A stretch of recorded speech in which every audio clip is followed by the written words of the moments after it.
आज बऱ्याच लोकांना वाटतं, की इलेक्ट्रिकल गाड्या ज्या आहेत, हे नवीन तंत्रज्ञान आहे. पण प्रत्यक्षामध्ये इलेक्ट्रिकल गाड्या पेट्रोल कार इतक्या जुन्या आहेत, पेट्रोलच्या गाड्या इतक्या जुन्या आहेत.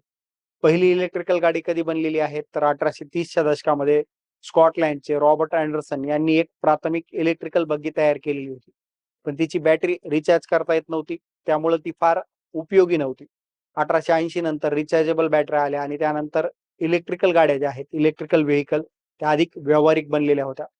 1888 मध्ये जर्मनीच्या अँड्रेस फ्लॉकन यांनी तयार केलेली फ्लॉकन इलेक्ट्रोवेगन ही जगातली पहिली आणि खरी इलेक्ट्रिकल गाडी ठरलेली होती. खऱ्या इलेक्ट्रिकल कारपैकी एक मानली जाते.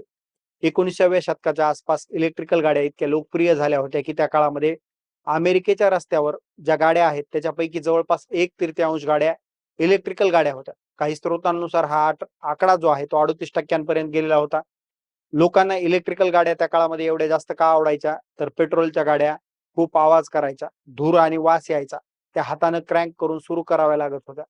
चालवायला सुद्धा अवघड होत्या, कठीण होत्या आणि त्यामुळं याच्या तुलनेमध्ये इलेक्ट्रिकल गाड्या ज्या आहेत त्या सोप्या होत्या, शांत होत्या, चालवायला सोप्या जायच्या. या गाड्यामध्ये गिअर नव्हते, गिअर बदलण्याची गरज नव्हती, त्रास नव्हता. एक बटन दाबलं, स्विच दाबलं की या गाड्या सुरू व्हायच्या.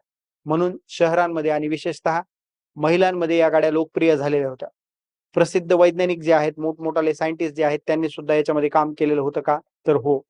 थॉमस एडिसन जे आहेत, त्यांनी ईव्ही साठी चांगल्या बॅटरी विकसित करण्यासाठी त्या काळामध्ये प्रयत्न केलेला होता.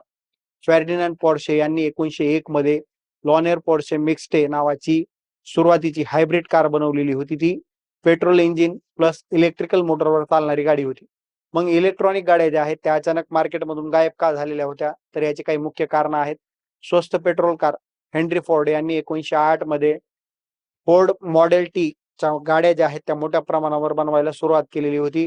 त्यांचं प्रोडक्शन वाढवलेलं होतं, मास प्रोडक्शन केलेलं होतं आणि पेट्रोल कार ज्या आहेत त्या स्वस्त झालेल्या होत्या. अमेरिकेमध्ये तेलाचे साठे सापडलेले होते.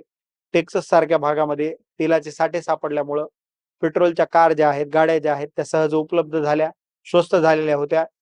त्यामुळं इलेक्ट्रिक स्टार्टरचा सुद्धा शोध लागलेला होता आणि 1912 मध्ये पेट्रोल गाड्यांसाठी इलेक्ट्रिक स्टार्टर ही एक नवीन क्रांती होती.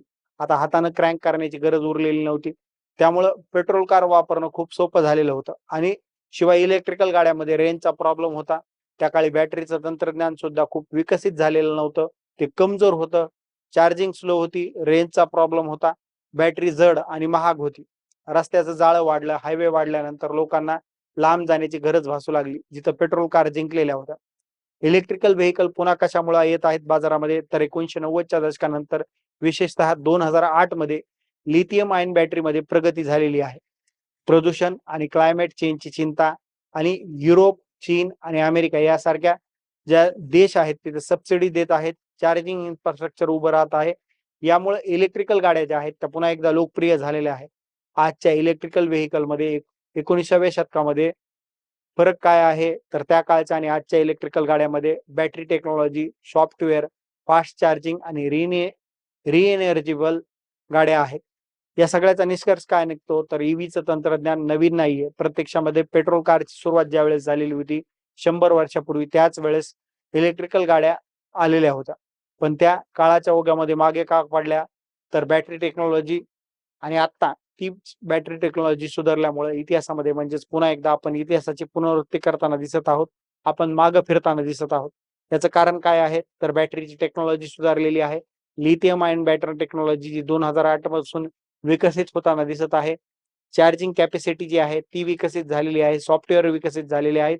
या सगळ्या गोष्टी विकसित झाल्यामुळं आणि क्लायमेट चेंज आणि प्रदूषणासारख्या समस्या ज्या आहेत त्या वाढत असताना पुन्हा एकदा इलेक्ट्रिकल गाड्या ज्या आहेत त्या अधिक व्यवहार्य मानल्या जात आहेत आणि त्यामुळं जगभरातल्या अनेक मोठमोठ्या लोकांनी, भांडवलदारांनी या इलेक्ट्रिकल गाड्यांच्या बॅटरी टेक्नॉलॉजीमध्ये इन्व्हेस्टमेंट केलेली आहे आणि त्यामुळं या गाड्या ज्या आहेत त्या पुन्हा एकदा रस्त्यावर आपल्याला जास्त अधिक प्रमाणामध्ये पाहायला मिळत आहेत. आता याबद्दल ही माहिती जी आहे ती तुम्हाला माहित होती का? याबद्दल आपण या YouTubeच्या किंवा Facebookच्या कमेंट बॉक्समध्ये कमेंट करा आणि ही माहिती तुम्हाला कशी वाटली याबद्दल तुम्ही या व्हिडिओमध्ये सविस्तर लिहू शकता. धन्यवाद.